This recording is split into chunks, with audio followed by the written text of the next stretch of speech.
Hello everyone. Today we will talk about mammary gland, an important structure of the pectoral region. It is present in both males and females, but is rudimentary in males. So, what is mammary gland? It is a modified sweat gland. Before we start our topic, you need to know that the mammary gland topic is divided into 6 main parts. The introduction, second the structure, third blood supply, fourth nerve supply, fifth lymphatic drainage, and lastly clinical relevance. Now, let's begin.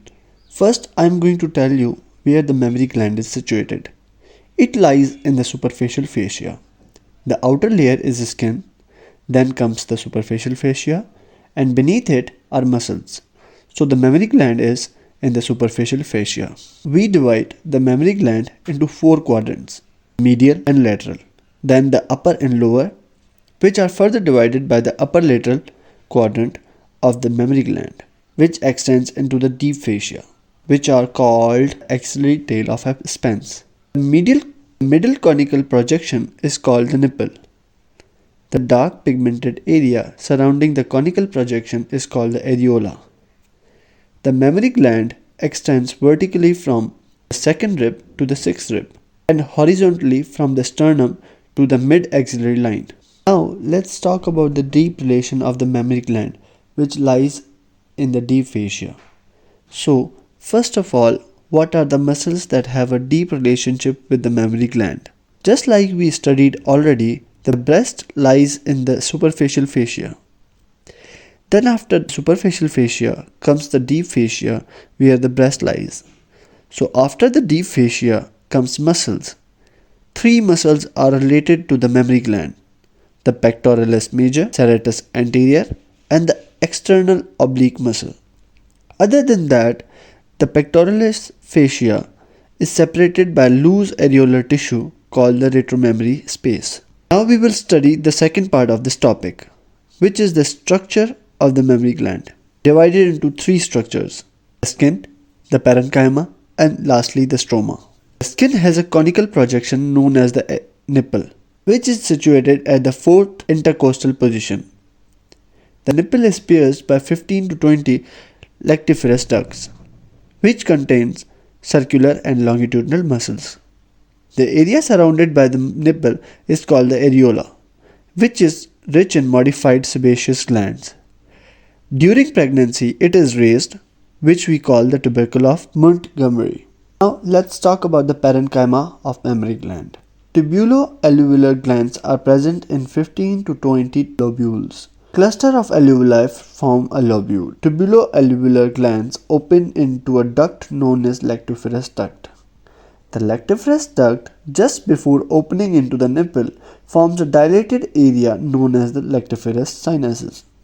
Now we will look into the stroma of the mammary gland, which forms a supporting network of the gland.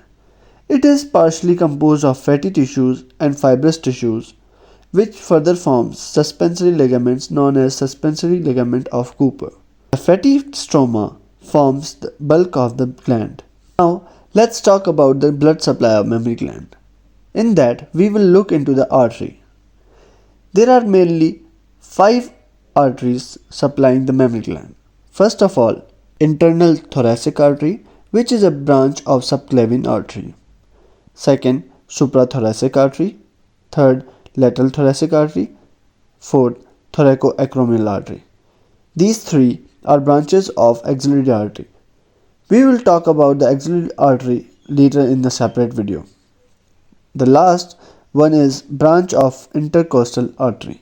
Now let's look at the vein. There are 2 veins, one superficial, one deep vein. The superficial vein drains all blood into internal thoracic vein, and the deep vein drains the blood into axillary and intercostal veins. Now let's look into the nerve supply. The mammary gland's nerve supply is provided by a branch of cutaneous nerve. Like I told you before, the nerve that supplies the skin in the cutaneous nerve, which is always present in the superficial fascia. Since the mammary gland is situated in the superficial fascia, its nerve supply is by cutaneous. The nerve supplied to the mammary gland are by the anterior and the lateral cutaneous branch of the 4th and the 6th intercostal nerves. One thing you need to know is that the nerves do not control the secretion of milk. That is controlled by prolactin hormone secreted by anterior pituitary gland. Now we will talk about the lymphatic drainage of the breast. This is really important part of the topic because carcinomas spread from one lymph node to another lymph node. So in total there are 3 lymph nodes into which the lymph is drained. Number 1 is the axillary lymph node. This is present in the axilla region. We already discussed this axilla region in the axilla video. If you haven't watched it, first watch that. The link will appear in the I button. Anyways, so the axilla has 4 walls: the anterior, posterior, lateral and medial. The apex of the pyramid-shaped organization is towards the medial side. Each wall has its lymph node.